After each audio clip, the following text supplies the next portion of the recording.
ಅಂದಿನ ಕೆಂಪೇಗೌಡ ಬೆಂಗಳೂರು ನಗರವು ಇಂದು ಆರ್ಥಿಕ ನಗರವಾಗಿ ಪರಿವರ್ತನೆಗೊಂಡು ಉದ್ಯೋಗವನ್ನು ನಿರೀಕ್ಷಿಸಿ ನಗರಕ್ಕೆ ಬರುವ ದೇಶದ ಬೇರೆ ಬೇರೆ ರಾಜ್ಯಗಳ ಲಕ್ಷಾಂತರ ಜನರಿಗೆ ಉದ್ಯೋಗವನ್ನು ಒದಗಿಸಿ ಆಶ್ರಯವನ್ನು ನೀಡಿ ಅಂತಾರಾಷ್ಟ್ರೀಯ ಮಟ್ಟದಲ್ಲಿ ಖ್ಯಾತಿ ಪಡೆದು ಉತ್ತುಂಗಕ್ಕೆ ಏರಿರುತ್ತದೆ. ಕೇಂದ್ರ ಮತ್ತು ರಾಜ್ಯ ಸರ್ಕಾರಕ್ಕೆ ವಿವಿಧ ರೀತಿಯ ತೆರಿಗೆ ಮತ್ತು ಕರಗಳ ಆದಾಯವನ್ನು ಒದಗಿಸುವ ಪ್ರಮುಖ ಆರ್ಥಿಕ ಗಣಿಯಾಗಿರುತ್ತದೆ. ಕೆಂಪೇಗೌಡರ ಈ ನಗರವು ಅತಿ ಹೆಚ್ಚಿನ ಆರ್ಥಿಕ ದ್ರವ್ಯವನ್ನು ರಾಜ್ಯ ಮತ್ತು ಕೇಂದ್ರ ಸರ್ಕಾರದ ಖಜಾನೆಗೆ ಒದಗಿಸುತ್ತಿದ್ದು, ಬೆಂಗಳೂರು ನಗರದ ಸರ್ವತೋಮುಖ ಅಭಿವೃದ್ಧಿಗೆ ಮೂಲಭೂತ ಸೌಕರ್ಯಗಳನ್ನು ಒದಗಿಸಲು ಹೆಚ್ಚಿನ ಆರ್ಥಿಕ ನೆರವು ಪಾಲಿಕೆಗೆ ನೀಡುವುದು ಅಗತ್ಯವಾಗಿರುತ್ತದೆ. ಈ ಹಿನ್ನೆಲೆಯಲ್ಲಿ ಬೆಂಗಳೂರು ನಗರದ ನಾಗರಿಕರಿಗೆ ಅಗತ್ಯ ಸೌಲಭ್ಯಗಳನ್ನು ಒದಗಿಸುವ ನಿಟ್ಟಿನಲ್ಲಿ ಸಂಚಾರ ದಟ್ಟ ನಿವಾರಣೆಗೆ ಮೇಲ್ಸೇತುವೆ, ಕೆಳಸೇತುವೆ, ಗ್ರೇಸ್ ಸೆಪರೇಟರ್ಗಳಂತಹ ಮೂಲಭೂತ ಸೌಕರ್ಯಗಳು, ಬೃಹತ್ ನೀರುಗಾಲುವೆಗಳ ಅಭಿವೃದ್ಧಿ, ಕೆರೆಗಳ ಸಮಗ್ರ ಅಭಿವೃದ್ಧಿ, ಘನತ್ಯಾಜ್ಯ ಸಮರ್ಪಕ ನಿರ್ವಹಣೆ ಹಾಗೂ ಆಸ್ಪತ್ರೆಗಳ ನಿರ್ಮಾಣದಂತಹ ಕಾರ್ಯಕ್ರಮಗಳಿಗೆ ಆದ್ಯತೆ ನೀಡಿ ನಗರದ ನಾಗರಿಕರಿಗೆ ಉತ್ತಮ ಸೌಕರ್ಯಗಳನ್ನು ಒದಗಿಸಿ ಸ್ಪಷ್ಟ ಗುರಿ, ದಿಟ್ಟ ಹೆಜ್ಜೆಯನ್ನು ಇಟ್ಟು ನಮ್ಮ ಕೋರಿಕೆಗೆ ಸ್ಪಂದಿಸಿ 2019-20 ಸಾಲಿನ ರಾಜ್ಯ ಸರ್ಕಾರದ ತನ್ನ ಆಯವ್ಯಯದಲ್ಲಿ 3 ವರ್ಷಗಳ ಅವಧಿಗೆ ರೂ. 8,015 ಕೋಟಿ ಅನುದಾನವನ್ನು ಘೋಷಿಸಿರುವ ರಾಜ್ಯದ ಮುಖ್ಯಮಂತ್ರಿಗಳಾದ ಸನ್ಮಾನ್ಯ ಶ್ರೀ ಎಚ್. ಡಿ. ಕುಮಾರಸ್ವಾಮಿಯವರನ್ನು, ಉಪಮುಖ್ಯಮಂತ್ರಿಗಳು ಹಾಗೂ ಬೆಂಗಳೂರು ನಗರಾಭಿವೃದ್ಧಿ ಸಚಿವರಾದ ಸನ್ಮಾನ್ಯ ಶ್ರೀ ಡಾ. ಜಿ. ಪರಮೇಶ್ವರ್ ಅವರಿಗೆ ಪಾಲಿಕೆ ಮತ್ತು ನಗರದ ಪರವಾಗಿ ಅಭಿನಂದನೆಗಳನ್ನು ಸಲ್ಲಿಸುತ್ತಿದ್ದೇನೆ. ಜನಪರವಾದ ಆಯವ್ಯಯ ತಯಾರಿಕೆಗೆ ಉತ್ತಮ ಮಾರ್ಗದರ್ಶನ ಹಾಗೂ ಸಲಹೆಗಳನ್ನು ನೀಡಿ ಪ್ರೋತ್ಸಾಹಿಸಿರುವ ಪೂಜ್ಯ ಮಹಾಪೌರರಾದ ಶ್ರೀಮತಿ ಗಂಗಾಂಬಿಕೆ ಮಲ್ಲಿಕಾರ್ಜುನರವರಿಗೂ, ಉಪಮಹಾಪೌರರಾದ ಶ್ರೀ ಬಿ. ಭದ್ರೇಗೌಡರವರಿಗೂ, ಆಡಳಿತ ಪಕ್ಷದ ನಾಯಕರಾದ ಶ್ರೀ ಅಬ್ದುಲ್ ವಾಜೀದ್ ರವರಿಗೂ, ವಿರೋಧ ಪಕ್ಷದ ನಾಯಕರಾದ ಆರ್. ಪದ್ಮನಾಭರೆಡ್ಡಿಯವರಿಗೂ, ಜೆಡಿಎಸ್ ಪಕ್ಷದ ನಾಯಕರಾದ ಶ್ರೀಮತಿ ನೇತ್ರಾ ನಾರಾಯಣರವರಿಗೂ, ಎಲ್ಲಾ ಸ್ಥಾಯಿ ಸಮಿತಿ ಅಧ್ಯಕ್ಷರು, ತೆರಿಗೆ ಮತ್ತು ಆರ್ಥಿಕ ಸ್ಥಾಯಿ ಸಮಿತಿ ಸದಸ್ಯರು ಹಾಗೂ ಉತ್ತಮ ಸಲಹೆ ನೀಡಿದ ಮಾಧ್ಯಮ ಮಿತ್ರರಿಗೂ, ಸರ್ಕಾರೇತರ ಸಂಸ್ಥೆಗಳಿಗೂ ಕೃತಜ್ಞತೆಯನ್ನು ಸಲ್ಲಿಸುತ್ತೇನೆ. 2018-19 ಸಾಲಿನ ಪರಿಷ್ಕೃತ ಆಯವ್ಯಯ 2018-19 ಸಾಲಿಗೆ ಪ್ರಾರಂಭಿಕ ಶುಲ್ಕ ರೂ. 4.39 ಕೋಟಿ ಮತ್ತು ವರಮಾನ ರೂ. 10,129.48 ಕೋಟಿ ಒಳಗೊಂಡಂತೆ ಒಟ್ಟು 10,133.77 ಕೋಟಿ ಆದಾಯ ನಿರೀಕ್ಷಿಸಿದ್ದು, ವರಮಾನವನ್ನು 7,384.15 ಕೋಟಿಗೆ ಪರಿಷ್ಕರಿಸಲಾಗಿದೆ. ಅದೇ ರೀತಿ ಒಟ್ಟು 10,132.85 ಕೋಟಿ ವೆಚ್ಚವನ್ನು ಅಂದಾಜಿಸಿದ್ದು, ರೂ. 7,380.12 ಕೋಟಿಗೆ ಪರಿಷ್ಕರಿಸಿ ಅಂತಿಮ ಶುಲ್ಕ ರೂ. 4.03 ಕೋಟಿಗಳೆಂದು ಅಂದಾಜಿಸಿದೆ. 2019-20 ಸಾಲಿನ ಆಯವ್ಯಯ ಅಂದಾಜು 2019-20 ಸಾಲಿಗೆ ಪ್ರಾರಂಭಿಕ ಶುಲ್ಕ 4.3 ಕೋಟಿ ಮತ್ತು ವರಮಾನ 10,687.79 ಕೋಟಿ, ಒಟ್ಟು 10,691.82 ಕೋಟಿ ಆದಾಯ ನಿರೀಕ್ಷಿಸಲಾಗಿದೆ. ಒಟ್ಟು ವೆಚ್ಚ 10,688.63 ಕೋಟಿಗಳೆಂದು ಅಂದಾಜಿಸಿದ್ದು, ಅಂತಿಮ ಶುಲ್ಕ ರೂ. 3.19 ಕೋಟಿ ನಿರೀಕ್ಷಿಸಲಾಗಿದೆ. 19-20 ಸಾಲಿಗೆ ರಾಜಸ್ವ ಸ್ವೀಕೃತಿ ರೂ. 7,982.03 ಕೋಟಿ ಮತ್ತು ಬಂಡವಾಳ ಆದಾಯ 2,705.76 ಕೋಟಿ ಹಾಗೂ ರಾಜಸ್ವ ವೆಚ್ಚ ರೂ. 4,586.63 ಕೋಟಿ ಮತ್ತು ಬಂಡವಾಳ ವೆಚ್ಚ ರೂ. 6,102 ಕೋಟಿಗಳೆಂದು ಅಂದಾಜಿಸಲಾಗಿದೆ. ಉತ್ತಮ ಸೇವೆ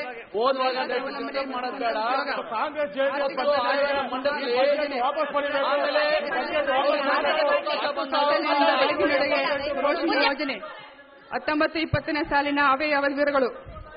ಆಡಳಿತ ಸುಧಾರಣೆ, ಪಾಲಿಕೆ ಅಧಿಕಾರಿ ಮತ್ತು ನೌಕರರ ಹಾಜರಾತಿಯನ್ನು ಭಾವಚಿತ್ರ ಗುರುತಿಸುವ ತಂತ್ರಾಂಶವನ್ನು ಅಳಿಸಿಕೊಂಡು ವೇತನವನ್ನು ಪಾವತಿಸುವ ಪದ್ಧತಿಯನ್ನು ಜಾರಿಗೆ ತರಲಾಗುವುದು.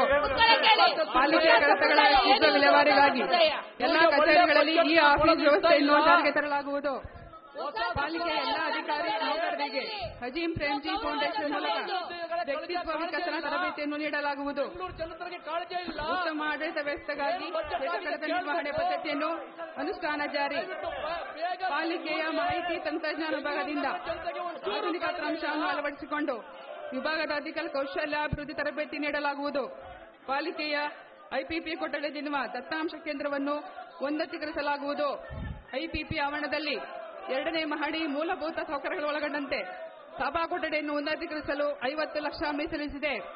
ಹಾಲಿ ಇರುವ ತಂತ್ರಾಂಶಗಳನ್ನು ಉನ್ನತೀಕರಿಸಲಾಗುವುದು ಹಾಗೂ ಹೊಸ ತಂತ್ರಾಂಶಗಳನ್ನು ಅಭಿವೃದ್ಧಿಪಡಿಸಲಾಗುವುದು.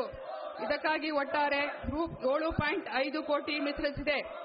ಆರ್ಥಿಕ ಸುಧಾರಣೆ ಅಂಗವಾಗಿ ಬ್ಯಾಂಕ್ ಮತ್ತು ಹಣಕಾಸು ಸಂಸ್ಥೆಗಳಿಂದ ಪಡೆದ ಸಾಲವನ್ನು ತಿರುವಳಿ ಮಾಡಲು ಕೈಗೊಂಡ ಕ್ರಮದಿಂದಾಗಿ ಪಾಲಿಕೆಯ ಬಡ್ಡಿ ಮೊತ್ತದಲ್ಲಿ 22.5 ಕೋಟಿ ಉಳಿತಾಯವಾಗಲಿದೆ.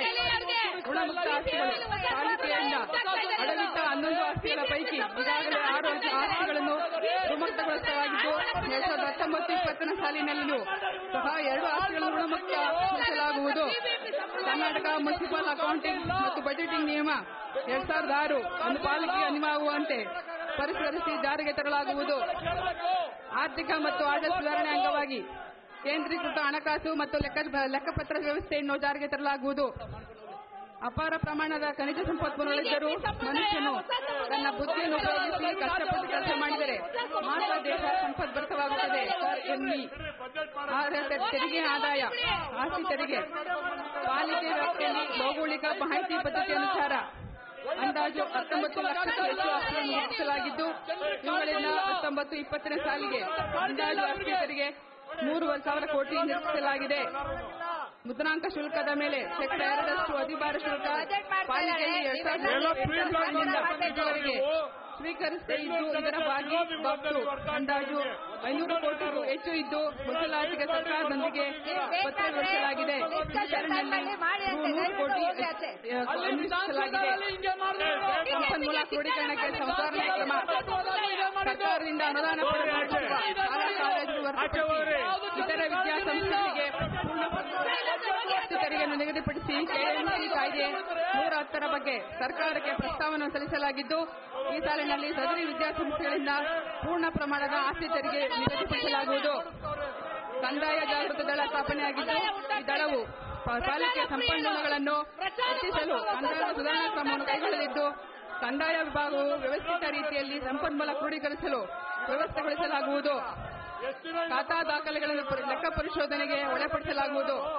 ಪಾಲಿಕೆಯ ವ್ಯಾಪ್ತಿಯ ಎಲ್ಲ ವಲಯಗಳಲ್ಲಿ ದೀರ್ಘಕಾಲದಿಂದ ಆಸ್ತಿ ತೆರಿಗೆ ಪಾವತಿಸಿ ಬಾಕಿ ಉಳಿಸಿಕೊಂಡಿರುವ ಮಾಲೀಕರುಗಳಿಂದ ಆಸ್ತಿ ತೆರಿಗೆ ಸಂಗ್ರಹಿಸಲು ಬಾಕಿ ತೆರಿಗೆ ವಸೂಲಾತಿ ಆಂದೋಲನವನ್ನು ಪ್ರಾರಂಭಿಸಲಾಗುವುದು. ಟೋಟಲ್ ಸ್ಟೇಷನ್ ಸರ್ವೆ ಪಾಲಿಕೆ ವ್ಯಾಪ್ತಿಯಲ್ಲಿರುವ ಬಹುಮಡಿ ಕಟ್ಟಡಗಳು, ಹೈರೈಸಸ್ ಕಟ್ಟಡಗಳು, ಮಾಲ್ಗಳು, ಟೆಕ್ ಪಾರ್ಕ್ಗಳು, ವಾಣಿಜ್ಯಗಳ ಇನ್ನಿತರೆ ಬೃಹತ್ ಕಟ್ಟಡಗಳಿಗೆ ಟೋಟಲ್ ಸರ್ವೆ ಸ್ಟೇಷನ್ ನಡೆಸಲು ಪ್ರಕ್ರಿಯೆ ಚಾಲ್ತಿಯಲ್ಲಿದ್ದು ಹಲವಾರು ಕಟ್ಟಡಗಳ ಮಾಲೀಕರು ತಪ್ಪು ಘೋಷಿಸಿಕೊಂಡಿರುವ ಆಸ್ತಿ ಮಾಲೀಕರಿಂದ ದಂಡ ಬಡ್ಡಿ ಸಮೇತ ಕ್ರಮ ಇದರಿಂದ 400 ಕೋಟಿ ಹೆಚ್ಚು ಆಸ್ತಿ ತೆರಿಗೆ ನಿಲ್ಲಿಸಲಾಗಿದೆ. ಈ ಸಾಲಿನಲ್ಲಿ ಹೊಸದಾಗಿ 100 ಕಟ್ಟಡಗಳಿಗೆ ಟೋಟಲ್ ಸ್ಟೇಷನ್ ಸರ್ವೆ ಮಾಡಿಸಲಾಗುವುದು. ಜಾಹೀರಾತು ತೆರಿಗೆ ಸುಂದರ ಹಾಗೂ ಕಲಾತ್ಮಕ ಬೆಂಗಳೂರು ನಿರ್ಮಾಣ ಅಡಿಯಲ್ಲಿ ಹೊಸ ಜಾಹೀರಾತು ನೀತಿ ಮತ್ತು ಬಯಲವನ್ನು ರೂಪಿಸಿ ಅನುಷ್ಠಾನಗೊಳಿಸಲಾಗುವುದು. ನಿಯಮಾನುಸಾರ ಬಸ್ ನಿಲ್ದಾಣಗಳು, ಸಾರ್ವಜನಿಕ ಉದ್ಯಾನಗಳು, ಅಳವಡಿಸಿರುವ ಫಲಕಗಳು ಜಾಹೀರಾತು ತೆರಿಗೆ ಬಾಕಿ ಇದ್ದು ಈ ಸಾಲಿನಲ್ಲಿ ಅಂದಾಜು 41.95 ಕೋಟಿ ಆದಾಯ ನಿರೀಕ್ಷಿಸಲಾಗಿದೆ. ತೆರಿಗೆಯೇತರ ಆದಾಯ ಸುಧಾರಣಾ ಶುಲ್ಕ ಹೊಸ ವಲಯಗಳಲ್ಲಿ ಭೂ ಪರಿವರ್ತನೆ ಆಗಿರುವ ಆಸ್ತಿಗಳಿಂದ ಪಾಲಿಕೆಗೆ ಇರುವ ಸುಧಾರಣಾ ಶುಲ್ಕವನ್ನು ರೂ. 400 ಕೋಟಿ ಆದಾಯವನ್ನು ವಸೂಲಿಸಲಾಗುವುದು. ಬಹುತೇಕ ಕೇಂದ್ರ ಮತ್ತು ರಾಜ್ಯ ಸರ್ಕಾರಿ ಕಟ್ಟಡಗಳ ಮೇಲೆ ಸೇವಾ ಶುಲ್ಕ ಪಾವತಿಸದೇ ಇರುವುದು. ಈ ಸಾಲಿನಲ್ಲಿ ವಸೂಲಾತಿಗೆ ಕಟ್ಟುನಿಟ್ಟಿನ ಕ್ರಮ ಕೈಗೊಳ್ಳಲಾಗುವುದು. ಈ ಬಾಬ್ತಿನಿಂದ ರೂ. 75 ಕೋಟಿ ಆದಾಯ ನಿರೀಕ್ಷಿಸಲಾಗಿದೆ. ಅದೇ ರೀತಿ ಆಸ್ತಿ ತೆರಿಗೆಯಿಂದ ವಿನಾಯಿತಿ ಹೊಂದಿರುವ ಶಿಕ್ಷಣ ಸಂಸ್ಥೆಗಳು ಬಾಕಿ ಉಳಿಸಿಕೊಂಡಿರುವುದು ಕಂಡುಬಂದಿದ್ದು ಈ ಸಾಲಿನಲ್ಲಿ ವಸೂಲಾತಿಗೆ ಕಠಿಣ ಕ್ರಮ ಕೈಗೊಳ್ಳಲಿದ್ದು ಈ ಬಾಬ್ತಿನಿಂದ ರೂ. 25 ಕೋಟಿ ಆದಾಯ ನಿರೀಕ್ಷಿಸಲಾಗಿದೆ. OFC ವಿಭಾಗದಿಂದ ಶುಲ್ಕ ಮತ್ತು ಠೇವಣಿಗಳ ಮೂಲಕ ರೂ. 175 ಕೋಟಿ ನಿರೀಕ್ಷಿಸಿದೆ. ಮೊಬೈಲ್ ಟವರ್ ಶುಲ್ಕದಿಂದ ರೂ. 50 ಕೋಟಿ ನಿರೀಕ್ಷಿಸಿದೆ. ನಗರ ಯೋಜನೆ ವಿಭಾಗದಿಂದ ರೂ. 841.20 ಕೋಟಿ ನಿರೀಕ್ಷಿಸಿದೆ. ಸರ್ಕಾರದ ಅನುದಾನಗಳು 2019-20 ಸಾಲಿನಲ್ಲಿ ಕೇಂದ್ರ ಮತ್ತು ರಾಜ್ಯ ಸರ್ಕಾರಗಳಿಂದ ಬೃಹತ್ ಬೆಂಗಳೂರು ಮಹಾನಗರಪಾಲಿಕೆಗೆ ವಿವಿಧ ಲೆಕ್ಕ ಶೀರ್ಷಿಕೆಗಳ ಅಡಿಯಲ್ಲಿ ಈ ಕೆಳಗಂಡಂತೆ ಒಟ್ಟು 3,606.11 ಕೋಟಿ ಅನುದಾನ ಒದಗಿಸಲಾಗಿದ್ದು ವಿವರಗಳು ಕೆಳಗಂಡಂತಿದೆ. ಕೇಂದ್ರ ಮತ್ತು ರಾಜ್ಯ ಸರ್ಕಾರಗಳ ಅನುದಾನಗಳು 14ನೇ ಹಣಕಾಸು ಆಯೋಗ ಅನುದಾನ 405.76, ರಾಜ್ಯ ಹಣಕಾಸು ಆಯೋಗ ವೇತನ 409.76, ರಾಜ್ಯ ಹಣಕಾಸು ಆಯೋಗ ಮುಕ್ತ ನಿಧಿ 233.58, ರಾಜ್ಯ ಹಣಕಾಸು ಆಯೋಗ ವಿದ್ಯುತ್ 257.01, ವಿಶೇಷ ಮೂಲಭೂತ ಸೌಕರ್ಯ ಯೋಜನೆ 2300, ಔಟನುದಾನ 3606.11 ಕೋಟಿ.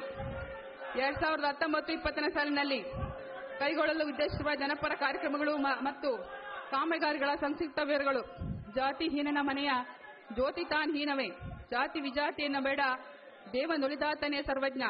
ಕಲ್ಯಾಣ ಕಾರ್ಯಕ್ರಮಗಳು 24.10% ಅನುದಾನದ ಕಾರ್ಯಕ್ರಮಗಳು. ಪಾಲಿಕೆ ಎಲ್ಲ 198 ವಾರ್ಡ್ಗಳಲ್ಲಿ ಪರಿಶಿಷ್ಟ ಜಾತಿ ಮತ್ತು ಪಂಗಡದವರು ಹಾಗೂ ಕೊಳಚೆ ಪ್ರದೇಶದಲ್ಲಿ ವಾಸಿಸುತ್ತಿರುವ ಜನರಿಗೆ ಶುದ್ಧ ಕುಡಿಯುವ ನೀರು ಒದಗಿಸಲು ಆರ್ಒ ಪ್ಲಾಂಟ್ಗಳನ್ನು ಪ್ರತಿ ವಾರ್ಡ್ಗೆ ಒಂದರಂತೆ 15 ಲಕ್ಷಗಳ ವೆಚ್ಚದಲ್ಲಿ ನಿರ್ಮಿಸಲು ಉದ್ದೇಶಿಸಲಾಗಿದ್ದು, ಇದಕ್ಕಾಗಿ ರೂ. 30 ಕೋಟಿ ಒದಗಿಸಲಾಗಿದೆ. ಪೌರ ಕಾರ್ಮಿಕರ ಮಧ್ಯಾಹ್ನದ ಬಿಸಿ ಊಟಕ್ಕಾಗಿ 12 ಕೋಟಿ ಮೀಸಲಿರಿಸಿದೆ. ಪರಿಶಿಷ್ಟ ಜಾತಿ ಮತ್ತು ಪಂಗಡದವರಿಗೆ ವೈಯಕ್ತಿಕ ಮನೆ ಹೊಂದಲು ಆರ್ಥಿಕ ಸಹಾಯ ಮಾಡುವ ದೃಷ್ಟಿಯಿಂದ ಪ್ರತಿ ವಾರ್ಡ್ಗೆ 10 ಮನೆಗಳಂತೆ ರೂ. 100 ಕೋಟಿ ಮೀಸಲಿರಿಸಿದೆ. ಪಾಲಿಕೆ ವ್ಯಾಪ್ತಿಗೆ ಸ್ಮಶಾನ, ರುದ್ರಭೂಮಿಯಲ್ಲಿ ಕಾರ್ಯನಿರ್ವಹಿಸುತ್ತಿರುವ ಪರಿಶಿಷ್ಟ ಜಾತಿ ಮತ್ತು ಪಂಗಡದವರಿಗೆ ವೈಯಕ್ತಿಕ ಮನೆ ನಿರ್ಮಿಸಿಕೊಡಲು ಉದ್ದೇಶಿಸಿದ್ದು, ಇದಕ್ಕಾಗಿ ರೂ. 1 ಕೋಟಿ ಮೀಸಲಿರಿಸಿದೆ. ಒಂಟಿ ಮನೆಗೆ ಹಂಚಿಕೆ ಮಾಡಿದ ಅನುದಾನವು ಬಳಕೆಯಾಗುವ ದೃಷ್ಟಿಯಿಂದ ಹಂಚಿಕೆಯಾದ ವಾರ್ಡ್ನಲ್ಲಿ ಪರಿಶಿಷ್ಟ ಜಾತಿ ಪಂಗಡದ ಫಲಾನುಭವಿಗಳು ಲಭ್ಯವಿಲ್ಲದಿದ್ದಲ್ಲಿ ಸದರಿ ಅನುದಾನವನ್ನು ಆ ವಾರ್ಡ್ನ ವಿಧಾನಸಭಾ ಕ್ಷೇತ್ರದಲ್ಲಿ ಇತರೆ ವಾರ್ಡ್ಗಳಿಗೆ ಬಳಸಲು ಸ್ಥಳೀಯ ಸದಸ್ಯರು ಮತ್ತು ವಲಯ ಜಂಟಿ ಆಯುಕ್ತರ ವಿವೇಚನೆಗೆ ಒಳಪಡಿಸಲಾಗುವುದು. ಪರಿಶಿಷ್ಟ ಜಾತಿ ಪಂಗಡದವರು ಆರ್ಥಿಕ ಸ್ವಾವಲಂಬಿಗಳಾಗಲು ವೈಯಕ್ತಿಕ ಕಾರ್ಯಕ್ರಮಗಳನ್ನು ಹಮ್ಮಿಕೊಳ್ಳಲು ರೂ. 10 ಕೋಟಿ ಮೀಸಲಿರಿಸಿದೆ. ಪರಿಶಿಷ್ಟ ಜಾತಿ ಮತ್ತು ಪಂಗಡದವರಿಗೆ ವೈಯಕ್ತಿಕ ಮನೆ ಸಂಬಂಧಿಸಿದ ವಂತಿಕೆ ಮೊತ್ತವನ್ನು ಸ್ಲಂ ಬೋರ್ಡ್ಗೆ ನೀಡಲು ರೂ. 12 ಕೋಟಿ ಮೀಸಲಿರಿಸಿದೆ.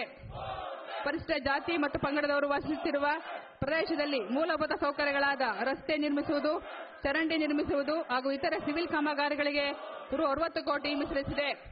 ಹಿಂದುಳಿದ ಮತ್ತು ಅಲ್ಪಸಂಖ್ಯಾತರ ಕಲ್ಯಾಣ ಕಾರ್ಯಕ್ರಮಗಳು. ಹಿಂದುಳಿದ ಮತ್ತು ಅಲ್ಪಸಂಖ್ಯಾತರ ಕಲ್ಯಾಣಕ್ಕಾಗಿ ವೈಯಕ್ತಿಕ ಮನೆ ನಿರ್ಮಾಣಕ್ಕೆ ಆರ್ಥಿಕ ಸಹಾಯ ಮಾಡುವ ದೃಷ್ಟಿಯಿಂದ ಪ್ರತಿ ವಾರ್ಡ್ಗೆ 5 ಮನೆಯಂತೆ ರೂ. 50 ಕೋಟಿ ಮೀಸಲಿರಿಸಿದೆ. ಮಹಿಳಾ ಕಲ್ಯಾಣ ಕಾರ್ಯಕ್ರಮಗಳು. ಮಹಿಳೆಯರು ಸಾಧಿಸಿದ ಪ್ರಗತಿಯ ಮಟ್ಟದಿಂದ ಸಮುದಾಯದ ಪ್ರಗತಿ ಮಾಪನವನ್ನು ಮಾಡಬಹುದಾಗಿದೆ. ಡಾ. ಬಿ.ಆರ್. ಅಂಬೇಡ್ಕರ್ ಅವರು. ಮಹಾಲಕ್ಷ್ಮಿ ಯೋಜನೆ. ಪಾಲಿಕೆ 24 ಆಸ್ಪತ್ರೆಗಳಲ್ಲಿ ದಿನಾಂಕ 1/4/2019 ರಿಂದ 31/3/2029 ಜನಿಸುವ ಹೆಣ್ಣು ಮಗುವಿನ ಹೆಸರಿನಲ್ಲಿ ರೂ. 1 ಲಕ್ಷ ಮೌಲ್ಯದ 15 ವರ್ಷ ಅವಧಿಯ ಬಾಂಡ್ ನೀಡುವ ಯೋಜನೆಯನ್ನು ರೂಪಿಸಲಾಗಿದೆ. ಹೆಣ್ಣು ಮಗುವಿನ ಹೆಚ್ಚಿನ ಶಿಕ್ಷಣ ಹಾಗೂ ವಿವಾಹ ಸಂದರ್ಭದಲ್ಲಿ ಅನುಕೂಲವಾಗಲಿದೆ. ಇದಕ್ಕಾಗಿ ರೂ. 60 ಕೋಟಿ ಅನುದಾನ ಮೀಸಲಿರಿಸಿದೆ. ಅನ್ನಪೂರ್ಣೇಶ್ವರಿ ಕಾರ್ಯಕ್ರಮದ ಅಂಗವಾಗಿ ಪಾಲಿಕೆ ವ್ಯಾಪ್ತಿಯಲ್ಲಿ ಆರ್ಥಿಕವಾಗಿ ಹಿಂದುಳಿದ ಮಹಿಳೆಯರು ಸ್ವಯಂ ಉದ್ಯೋಗ ಹೊಂದಲು ಸಂಚಾರಿ ಕ್ಯಾಂಟೀನ್ ವಾಹನ ಸೌಲಭ್ಯವನ್ನು ಪ್ರತಿ ವಿಧಾನಸಭಾ ಕ್ಷೇತ್ರಕ್ಕೆ 4 ವಾಹನದಂತೆ 50% ಸಬ್ಸಿಡಿ ದರವನ್ನು ನೀಡಲು ಉದ್ದೇಶಿಸಿದ್ದು, ಇದಕ್ಕಾಗಿ 5 ಕೋಟಿ ಕಾಯ್ದಿರಿಸಿದೆ. ಆರೋಗ್ಯ ಕವಚ. ಮಹಿಳೆಯರು ಆರೋಗ್ಯ ಕಾಪಾಡುವ ದೃಷ್ಟಿಯಿಂದ ಪಾಲಿಕೆ ವ್ಯಾಪ್ತಿಯಲ್ಲಿ ಮಹಿಳೆಯರಲ್ಲಿ ಕಂಡುಬರುವ ಕ್ಯಾನ್ಸರ್ ಕಾಯಿಲೆಯನ್ನು ಪ್ರಾಥಮಿಕ ಹಂತದಲ್ಲಿ ಪತ್ತೆ ಹಚ್ಚಿ ಆರೋಗ್ಯ ಕಾಪಾಡುವ ದೃಷ್ಟಿಯಿಂದ ಪಾಲಿಕೆ ವ್ಯಾಪ್ತಿಯ ಎಲ್ಲಾ ವಲಯಗಳಲ್ಲಿ ನಿಗದಿತ ಪ್ರದೇಶ ಮತ್ತು ಸಮಯದಲ್ಲಿ ಆರೋಗ್ಯ ತಪಾಸಣೆಯನ್ನು ಸಂಚಾರಿ ಬಸ್ ಮೂಲಕ ನಿರ್ವಹಿಸಲು ಉದ್ದೇಶಿಸಿದ್ದು, ಇದಕ್ಕಾಗಿ ಸುಸಜ್ಜಿತವಾಗಿರುವ 2 ಬಸ್ಗಳನ್ನು ಖರೀದಿಸಲು ರೂ. 3 ಕೋಟಿ ಮೀಸಲಿರಿಸಿದೆ. ಡಾ. ಬಾಬು ಜಗಜೀವನ್ ರಾಮ್ ಆಸ್ಪತ್ರೆ, ಜೆಜೆಆರ್ ನಗರ ಇಲ್ಲಿ ಕ್ಯಾನ್ಸರ್ನ ಚಿಕಿತ್ಸಾ ವಿಭಾಗವನ್ನು ಪ್ರಾರಂಭಿಸಿ ನಿರ್ವಹಿಸಲು ರೂ. 50 ಲಕ್ಷ ಮೀಸಲಿರಿಸಿದೆ. ಪಾಲಿಕೆ ಎಲ್ಲಾ ವಾರ್ಡ್ಗಳಲ್ಲಿ ಮಹಿಳೆಯರಿಗಾಗಿಯೇ ಕಾಮಗಾರಿಗಳನ್ನು ಹೊರತುಪಡಿಸಿ ಸಾಮಾಜಿಕ ಕಾರ್ಯಕ್ರಮ ಹಮ್ಮಿಕೊಳ್ಳಲು ಪ್ರತಿ ವಾರ್ಡ್ಗೆ ರೂ. 10 ಲಕ್ಷಗಳಂತೆ ವಿಶೇಷ ಅನುದಾನವನ್ನು ಒದಗಿಸಲಾಗಿದ್ದು, ಒಟ್ಟಾರೆ 19.80 ಕೋಟಿಯನ್ನು ಮೀಸಲಿರಿಸಿದೆ. ಸಾಮಾನ್ಯ ಕಲ್ಯಾಣ ಕಾರ್ಯಕ್ರಮಗಳು. ಬಡವರ ಬಂಧು ಕಾರ್ಯಕ್ರಮದಲ್ಲಿ ಮಹಾನಗರ ಪಾಲಿಕೆಯಿಂದ ನೀಡಲಾದ ಗುರುತಿನ ಚೀಟಿ ಹೊಂದಿರುವ ಬೀದಿ ಬದಿ ವ್ಯಾಪಾರಿಗಳಿಗೆ ಆರ್ಥಿಕ ಸ್ವಾವಲಂಬನೆ ಹೊಂದಲು ನೆರವಾಗುವ ದೃಷ್ಟಿಯಿಂದ ತಳ್ಳುವ ಗಾಡಿಯಲ್ಲಿ ವ್ಯಾಪಾರ ನಡೆಸಲು ಅನುಕೂಲವಾಗಂತೆ ಪ್ರತಿ ವಾರ್ಡ್ಗೆ 15 ಗಾಡಿಗಳಂತೆ ನೀಡಲು ಉದ್ದೇಶಿಸಲಾಗಿದ್ದು, ಇದಕ್ಕೆ ರೂ. 4 ಕೋಟಿಗಳನ್ನು ಮೀಸಲಿರಿಸಿದೆ. ಆರ್ಥಿಕವಾಗಿ ಹಿಂದುಳಿದ ಸಾಮಾನ್ಯ ವರ್ಗದವರು ವೈಯಕ್ತಿಕ ಮನೆ ಹೊಂದಲು ಆರ್ಥಿಕ ಸಹಾಯ ಮಾಡುವ ದೃಷ್ಟಿಯಿಂದ ರೂ. 5 ಕೋಟಿ ಮೀಸಲಿರಿಸಿದೆ. ಆರ್ಥಿಕವಾಗಿ ಹಿಂದುಳಿದ ಸಾಮಾನ್ಯ ವರ್ಗದವರು ಸ್ವಾವಲಂಬಿಗಳಾಗಲು ಉತ್ತೇಜಿಸುವ ಕಾರ್ಯಕ್ರಮಗಳನ್ನು ಹಮ್ಮಿಕೊಳ್ಳಲು ಉದ್ದೇಶಿಸಿದ್ದು, ಇದಕ್ಕಾಗಿ ರೂ. 2 ಕೋಟಿ ಮೀಸಲಿರಿಸಿದೆ. ನಿರಾಶ್ರಿತರಿಗೆ ರಾತ್ರಿ ತಂಗುದಾಣವನ್ನು ನಿರ್ಮಾಣ ಮತ್ತು ನಿರ್ವಹಣೆಗಾಗಿ ರೂ. 1 ಕೋಟಿ ಮೀಸಲಿರಿಸಿದೆ. ದಿವ್ಯಾಂಗಚೇತನರ ಕಲ್ಯಾಣ ಕಾರ್ಯಕ್ರಮಗಳಿಗಾಗಿ ರು 75 ಕೋಟಿ ಅನುದಾನ ಮೀಸಲಿರಿಸಿದೆ. ಕಿವುಡ, ಮೂಗ ಮತ್ತು ಅಂಧರಿಗಾಗಿ ಶಾಲೆಗಳನ್ನು ನಡೆಸುತ್ತಿರುವ ದತ್ತಿ ಶಿಕ್ಷಣ ಸಂಸ್ಥೆಗಳಿಗೆ ಆರ್ಥಿಕವಾಗಿ ಪ್ರೋತ್ಸಾಹಿಸಲು ರು 10 ಕೋಟಿ ಮೀಸಲಿರಿಸಿದೆ. ಪ್ರತಿ ವಾರ್ಡ್ಗೆ 10 ವಾಹನಗಳಂತೆ ತ್ರಿಚಕ್ರ ವಾಹನ ಒದಗಿಸಲು ಉದ್ದೇಶಿಸಿದ್ದು ರು 10 ಕೋಟಿ ಮೀಸಲಿರಿಸಿದೆ. ದಿವ್ಯಾಂಗ ಚೇತನರು ರಾಷ್ಟ್ರೀಯ ಮತ್ತು ಅಂತಾರಾಷ್ಟ್ರೀಯ ಮಟ್ಟದಲ್ಲಿ ಕ್ರೀಡೆಗಳನ್ನು ಭಾಗವಹಿಸಲು ಅನುಕೂಲವಾಗುವಂತೆ ಆರ್ಥಿಕ ಸಹಾಯ ಮಾಡಲು ರು 2 ಕೋಟಿ ಮೀಸಲಿರಿಸಿದೆ. ಇತರೆ ಕಾರ್ಯಕ್ರಮಗಳಾದ ಜೈಪುರ ಕಾಲು ಜೋಡಣೆ ಒದಗಿಸುವುದು, ವೈದ್ಯಕೀಯ ಸಹಾಯ, ಸೇವಾ ಶುಲ್ಕ ಮರುಪಾವತಿ, ಸ್ವಾವಲಂಬನೆ ಹೊಂದಲು ಆರ್ಥಿಕ ಸಹಾಯ, ಒಟ್ಟಾರೆಯಾಗಿ ವಿಕಲಚೇತನ ಕಲ್ಯಾಣಕ್ಕಾಗಿ ರು 75 ಕೋಟಿ ಮೀಸಲಿರಿಸಿದೆ. ಮಂಗಳಮುಖರಿಗೆ ವಿಶೇಷ ಕಾರ್ಯಕ್ರಮ ಹಮ್ಮಿಕೊಳ್ಳಲು ಉದ್ದೇಶಿಸಲಾಗಿದ್ದು ರು 1 ಕೋಟಿ ಅನುದಾನವನ್ನು ಒದಗಿಸಲಾಗಿದೆ. ಎಲ್ಲಾ ವಾರ್ಡ್ಗಳಲ್ಲಿ ಪ್ರತಿ ವಾರ್ಡ್ಗೆ 50ರಂತೆ ಬೈಸಿಕಲ್ ವಿತರಿಸುವ ಸಲುವಾಗಿ ರು 4 ಕೋಟಿ ಮೀಸಲಿರಿಸಿದೆ. ಎಲ್ಲಾ ವಾರ್ಡ್ಗಳಲ್ಲಿ ಪ್ರತಿ ವಾರ್ಡ್ಗೆ 50ರಂತೆ ಟೈಲರಿಂಗ್ ಯಂತ್ರ ವಿತರಿಸುವುದಕ್ಕಾಗಿ ರು 8 ಕೋಟಿ ಮೀಸಲಿರಿಸಿದೆ. ಬೀದಿ ಬದಿ ವ್ಯಾಪಾರಿಗಳ ಕಲ್ಯಾಣಕ್ಕಾಗಿ ರು 25 ಲಕ್ಷ ಮೀಸಲಿರಿಸಿದೆ. ಹಿರಿಯ ನಾಗರಿಕರ ಕಲ್ಯಾಣ ಕಾರ್ಯಕ್ರಮಗಳಿಗೆ ರು 5 ಕೋಟಿ ಒದಗಿಸಲಾಗಿದೆ. ಪಾಲಿಕೆ ವ್ಯಾಪ್ತಿಯಲ್ಲಿನ ಬಡವರಿಗೆ ಉತ್ತಮ ಚಿಕಿತ್ಸೆ ನೀಡುತ್ತಿರುವ ಕೆಳಕಂಡ ಪ್ರತಿಷ್ಠಿತ ಆಸ್ಪತ್ರೆಗಳಿಗೆ ಸಹಾಯಧನ ನೀಡಲು ಉದ್ದೇಶಿಸಲಾಗಿರುತ್ತದೆ. Sanjay Gandhi institute of trauma ಮತ್ತು ಆರ್ಥೋಪೆಡಿಕ್ ಸೆಂಟರ್ ರು 4 ಕೋಟಿ, ಜಯದೇವ ಹೃದ್ರೋಗ ಸಂಸ್ಥೆ ರು 5 ಕೋಟಿ, ಕಿದ್ವಾ ಇನ್ಸ್ಟಿಟ್ಯೂಟ್ ಆಫ್ ಆಂಕಾಲಜಿ ರು 4 ಕೋಟಿ, STS Rajiv Gandhi institute of chest diseases ಆಸ್ಪತ್ರೆ ರು 2 ಕೋಟಿ. ಶಿಕ್ಷಣ ವಿಭಾಗ. ಶಿಕ್ಷಣವೆಂದರೆ ಮೊದಲೇ ಮನುಷ್ಯನಲ್ಲಿ ಇರುವ ಪರಿಪೂರ್ಣತೆಯನ್ನು ಪ್ರಕಾಶಪಡಿಸುವುದು. ಸ್ವಾಮಿ ವಿವೇಕಾನಂದರು. ಮೈಕ್ರೋಸಾಫ್ಟ್ ಮತ್ತು ಟೆಕ್ ಅವಾಂಟ್ ಗಾರ್ಡ್ ಸಂಸ್ಥೆಯ ಸಹಭಾಗಿತ್ವದಲ್ಲಿ ಬಿಬಿಎಂಪಿ ರೋಶಿನಿ ಯೋಜನೆಯನ್ನು ಪಾಲಿಕೆ ಶಾಲಾ ಕಾಲೇಜುಗಳಲ್ಲಿ ಜಾರಿಗೆ ತರಲಾಗಿದ್ದು, ಇದರ ಪರಿಣಾಮವಾಗಿ ಉತ್ತಮ ಗುಣಮಟ್ಟದ ಶಿಕ್ಷಣ ಸೌಲಭ್ಯ ದೊರೆಯಲಿದೆ. ಪ್ರಮುಖವಾಗಿ ಪಾಲಿಕೆಯ ಶಾಲೆಗಳು ವಿಶ್ವ ದರ್ಜೆಯ ಶೈಕ್ಷಣಿಕ ಸಂಸ್ಥೆಗಳಾಗಿ ಪರಿವರ್ತನೆ ಆಗಲಿದೆ. ಅತ್ಯುತ್ತಮ ಗುಣಮಟ್ಟ ಸಾಧಿಸಲು ಮೂಲಭೂತ ಸೌಕರ್ಯಗಳನ್ನು ಸುಧಾರಣೆ, ಶಿಕ್ಷಕರಿಗೆ ಕೌಶಲ್ಯ ತರಬೇತಿ, ಯಾವುದೇ ಮಗು ಶಿಕ್ಷಣದಲ್ಲಿ ಹಿಂದುಳಿಯಬಾರದು ಎಂಬ ಧ್ಯೇಯ ದೃಷ್ಟಿ, ಆಡಳಿತ ಮತ್ತು ನಿರ್ವಹಣಾ ಸಮಿತಿ ರಚನೆ, ವಿದ್ಯಾರ್ಥಿಗಳ ಆರೋಗ್ಯ ತಪಾಸಣೆ, ಶಿಕ್ಷಕರಿಗೆ ಸಂಪರ್ಕಿತ ಕ್ಲಸ್ಟರ್ ತರಬೇತಿ, ಪಾಲಿಕೆ ಶಾಲೆಗಳಲ್ಲಿ ಎಡಿಸ್ಯಾಟ್ ಸಂಪರ್ಕ ವ್ಯವಸ್ಥೆ, ವಿದ್ಯಾರ್ಥಿಗಳ ಕಾರ್ಯಕ್ಷಮತೆ ಆಧಾರದ ಮೇಲೆ ಶಿಕ್ಷಕರಿಗೆ ಪ್ರೋತ್ಸಾಹ ಧನ, ಚಿತ್ರ ಆಧಾರಿತ ಪಠ್ಯಕ್ರಮ, ಕೌಶಲ್ಯ ಭಾರತದ ಸಹಯೋಗದಲ್ಲಿ ಉದ್ಯೋಗಾಧಾರಿತ ಕೋರ್ಸ್ಗಳು, ವಿದ್ಯಾರ್ಥಿಗಳಿಗೆ ಪರಿಸರ ಮತ್ತು ಸಂಸ್ಕೃತಿಯ ಬಗ್ಗೆ ಅರಿವು ಮೂಡಿಸುವುದು ಮತ್ತು ಸಾಮಾಜಿಕ ಶಕ್ತಿಯನ್ನಾಗಿ ರೂಪಿಸುವುದು, ಪಾಲಿಕೆ ಶಾಲೆಗಳಲ್ಲಿ ಇತರೆ ಸಂಸ್ಥೆಗಳಿಗೆ ಮಾರ್ಗದರ್ಶಿ ಶಾಲೆಗಳನ್ನಾಗಿಸುವುದು. ಖಾಸಗಿ ಸಹಭಾಗಿತ್ವದ ಯೋಜನೆಗೆ ಮೈಕ್ರೋಸಾಫ್ಟ್ ಸಂಸ್ಥೆಯು 5 ವರ್ಷ ಅವಧಿಗೆ ಪ್ರತಿ ವರ್ಷ ರು 100 ಕೋಟಿಗಳನ್ನು ವಿನಿಯೋಗಿಸಲಿದೆ. ಪಾಲಿಕೆಯ ಪ್ರೌಢಶಾಲೆ ಮತ್ತು ಪದವಿ ಪೂರ್ವ ಕಾಲೇಜಿನಲ್ಲಿ ವ್ಯಾಸಂಗ ಮಾಡುತ್ತಿರುವ ವಿದ್ಯಾರ್ಥಿಗಳಿಗೆ ಹೆಚ್ಚಿನ ಪ್ರೋತ್ಸಾಹ ನೀಡುವ ಸಲುವಾಗಿ ಪರೀಕ್ಷೆಯಲ್ಲಿ ಅತಿ ಹೆಚ್ಚು ಅಂಕ ಗಳಿಸಿ ಉತ್ತೀರ್ಣಗೊಂಡ ಮೊದಲ 150 ಎಸ್ಎಸ್ಎಲ್ಸಿ ವಿದ್ಯಾರ್ಥಿಗಳಿಗೆ ರು 25,000 ಮತ್ತು ಮೊದಲ 100 ಪಿಯುಸಿ ವಿದ್ಯಾರ್ಥಿಗಳಿಗೆ ತಲಾ 35,000 ನಗದು ಬಹುಮಾನ ನೀಡುವ ಕಾರ್ಯಕ್ರಮವನ್ನು ಮುಂದುವರಿಸಲು 1 ಕೋಟಿ ಮೀಸಲು ಅನುದಾನ ಒದಗಿಸಿದೆ. ಪಾಲಿಕೆ ಶಾಲಾ ಕಾಲೇಜುಗಳ ವ್ಯಾಸಂಗ ಮಾಡುತ್ತಿರುವ ವಿದ್ಯಾರ್ಥಿಗಳಿಗೆ ಶೈಕ್ಷಣಿಕ ಪ್ರವಾಸ ಕಾರ್ಯಕ್ರಮವನ್ನು ರು 1.50 ಕೋಟಿ ವೆಚ್ಚದಲ್ಲಿ ಹಮ್ಮಿಕೊಳ್ಳಲು ಉದ್ದೇಶಿಸಲಾಗಿದೆ. ಪಾಲಿಕೆಯ ಪ್ರೌಢಶಾಲೆ ಮತ್ತು ಕಾಲೇಜುಗಳಲ್ಲಿ ವ್ಯಾಸಂಗ ಮಾಡುತ್ತಿರುವ ವಿದ್ಯಾರ್ಥಿಗಳಿಗೆ ಬಿಎಂಟಿಸಿ ಉಚಿತ ಬಸ್ ಪಾಸ್ ನೀಡಲು ಉದ್ದೇಶಿಸಲಾಗಿದ್ದು, ಇದಕ್ಕಾಗಿ ರು 100 ಕೋಟಿ ಮೀಸಲಿರಿಸಿದೆ. ಪಿಯುಸಿ ವಿದ್ಯಾರ್ಥಿಗಳಿಗೂ ಸಹ ಮಧ್ಯಾಹ್ನದ ಬಿಸಿ ಊಟ ನೀಡಲು ಉದ್ದೇಶಿಸಲಾಗಿದ್ದು, ಇದಕ್ಕಾಗಿ 1 ಕೋಟಿ ಮೀಸಲಿರಿಸಿದೆ. ಪಾಲಿಕೆ ಶಾಲಾ ಕಾಲೇಜುಗಳಲ್ಲಿ ವ್ಯಾಸಂಗ ಮಾಡುತ್ತಿರುವ ವಿದ್ಯಾರ್ಥಿಗಳಿಗೆ ಶುದ್ಧ ಕುಡಿಯುವ ನೀರು ಒದಗಿಸಲು ಆರ್ಒ ಪ್ಲಾಂಟ್ಗಳನ್ನು ಸ್ಥಾಪಿಸಲಾಗುವುದು. ಇದಕ್ಕಾಗಿ ರು 1 ಕೋಟಿ ಅನುದಾನವನ್ನು ಒದಗಿಸಲಾಗಿದೆ. ಪಾಲಿಕೆ ಶಾಲಾ ಕಾಲೇಜುಗಳ ಕಟ್ಟಡಗಳಲ್ಲಿ ಮಳೆ ನೀರು ಕೊಯ್ಲು ಪದ್ಧತಿಯನ್ನು ಅಳವಡಿಸಿ ಸಲುವಾಗಿ ರು 2 ಕೋಟಿ ಅನುದಾನ ಒದಗಿಸಲಾಗಿದೆ. ಪಾಲಿಕೆ ಶಾಲಾ ಕಾಲೇಜುಗಳಲ್ಲಿ ವ್ಯಾಸಂಗ ಮಾಡುತ್ತಿರುವ ವಿದ್ಯಾರ್ಥಿಗಳ ಆರೋಗ್ಯವನ್ನು ಕಾಪಾಡುವ ಸಲುವಾಗಿ ಬ್ಯಾಂಕಿನಲ್ಲಿ ನಿಶ್ಚಿತ ಠೇವಣಿ ಇರುವುದರ ಮೂಲಕ ಬರುವ ಬಡ್ಡಿಯಿಂದ ಚಿಕಿತ್ಸಾ ವೆಚ್ಚವನ್ನು ಭರಿಸುವ ಸಲುವಾಗಿ ರು 1 ಕೋಟಿ ಮೀಸಲಿರಿಸಿದೆ. ಪಾಲಿಕೆ ಶಾಲಾ ಕಾಲೇಜುಗಳಲ್ಲಿ ವ್ಯಾಸಂಗ ಮಾಡುತ್ತಿರುವ ಹೆಣ್ಣು ಮಕ್ಕಳ ಶುಚಿತ್ವಕ್ಕಾಗಿ ಸ್ಯಾನಿಟರಿ ಇನ್ಸಿನೇಟರ್ ಯಂತ್ರವನ್ನು ಒದಗಿಸುವ ಕಾರ್ಯಕ್ರಮವನ್ನು ಮುಂದುವರಿಸಲಾಗಿದ್ದು, ಈ ಸಾಲಿನಲ್ಲಿ 50 ಲಕ್ಷ ಮೀಸಲಿರಿಸಿದೆ. ಪಾಲಿಕೆ ಶಾಲಾ ಕಾಲೇಜುಗಳ ಕಟ್ಟಡವನ್ನು ದುರಸ್ತಿಗೊಳಿಸಿ ನಿರ್ವಹಿಸಲು 15 ಕೋಟಿ ಮೀಸಲಿರಿಸಿದೆ. ಪಾಲಿಕೆ ಶಾಲಾ ಕಾಲೇಜುಗಳಲ್ಲಿ ಮೂಲಭೂತ ಸೌಕರ್ಯಗಳನ್ನು ಒದಗಿಸಲು ರು 10 ಕೋಟಿ ಅನುದಾನ ಮೀಸಲಿರಿಸಿದೆ. ಸ್ತ್ರೀಯರು, ಅಪ್ರಾಪ್ತ ವಯಸ್ಕರು, ವಿದ್ಯಾರ್ಥಿಗಳು, ವಿಕಲಚೇತನರಿಗೆ ನೆರವಾಗಬೇಕು. ಕೌಟಿಲ್ಯ, ಆರೋಗ್ಯ ಸಂರಕ್ಷಣೆ, ಕಿಡ್ನಿ ವಿಫಲತೆಯಿಂದ ಬಳಲುತ್ತಿರುವವರಿಗೆ ಡಯಾಲಿಸಿಸ್ ಸೇವೆಯು ಕಡಿಮೆ ದರದಲ್ಲಿ ದೊರಕುವಂತೆ ಮಾಡುವ ದೃಷ್ಟಿಯಿಂದ ಪ್ರತಿ ವಿಧಾನಸಭಾ ಕ್ಷೇತ್ರಗಳಲ್ಲಿ ಡಯಾಲಿಸಿಸ್ ಕೇಂದ್ರವನ್ನು ಸ್ಥಾಪಿಸುವುದು ನಮ್ಮ ಉದ್ದೇಶವಾಗಿದ್ದು, ಈ ಹಿನ್ನೆಲೆಯಲ್ಲಿ ಪ್ರಸ್ತುತ ಡಯಾಲಿಸಿಸ್ ಕೇಂದ್ರಗಳಿರುವ ಕ್ಷೇತ್ರಗಳನ್ನು ಹೊರತುಪಡಿಸಿ ಇತರ ಕ್ಷೇತ್ರಗಳಲ್ಲಿ ಡಯಾಲಿಸಿಸ್ ಕೇಂದ್ರಗಳನ್ನು ಸ್ಥಾಪನೆ ಮತ್ತು ನಿರ್ವಹಣೆಗಾಗಿ ರು 25 ಕೋಟಿ ಮೀಸಲಿರಿಸಿದೆ.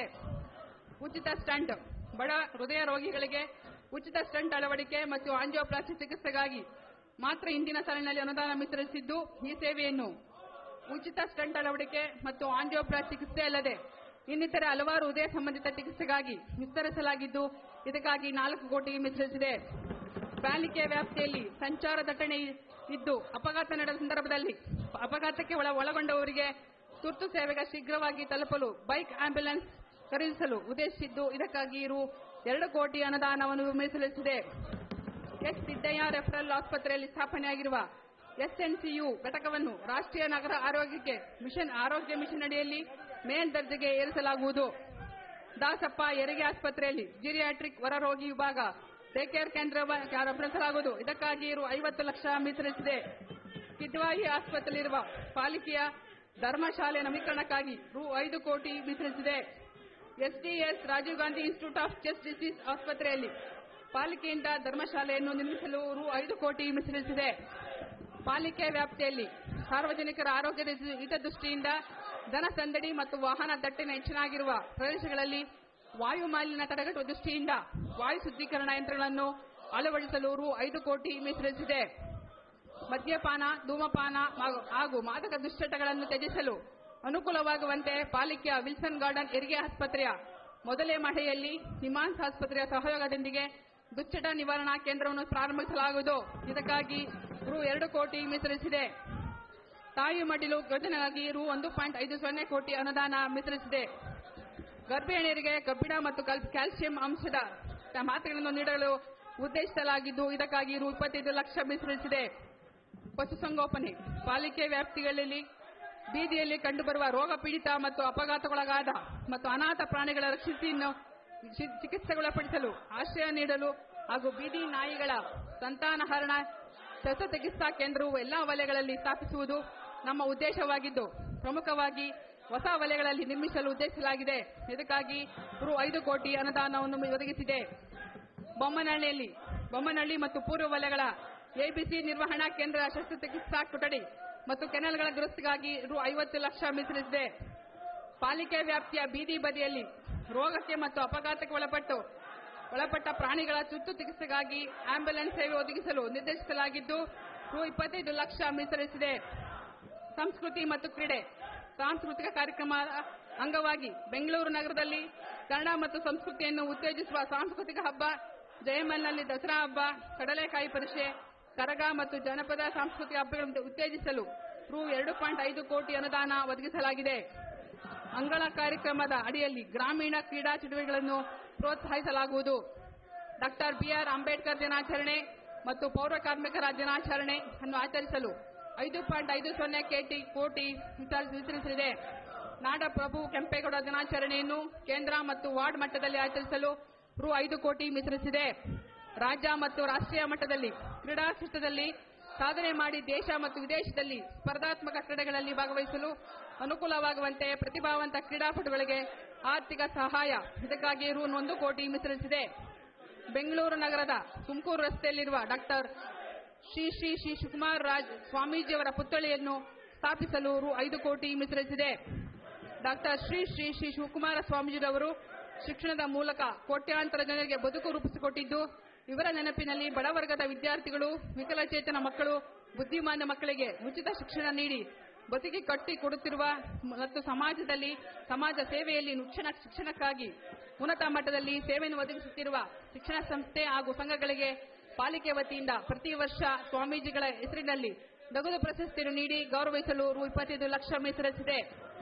ಸಾರ್ವಜನಿಕ ಸಂಪರ್ಕ ವಿಭಾಗ, ಪಾಲಿಕೆಯಲ್ಲಿ ಮೀಡಿಯಾ ಕೇಂದ್ರದ ಸ್ಥಾಪನೆ ಕಾರ್ಯವು ಪ್ರಗತಿಯಲ್ಲಿದ್ದು, ಈ ಸಾಲಿನಲ್ಲಿ ಹೆಚ್ಚುವರಿಯಾಗಿ ರು 3 ಕೋಟಿ ಅನುದಾನವನ್ನು ಒದಗಿಸಲಾಗಿದೆ.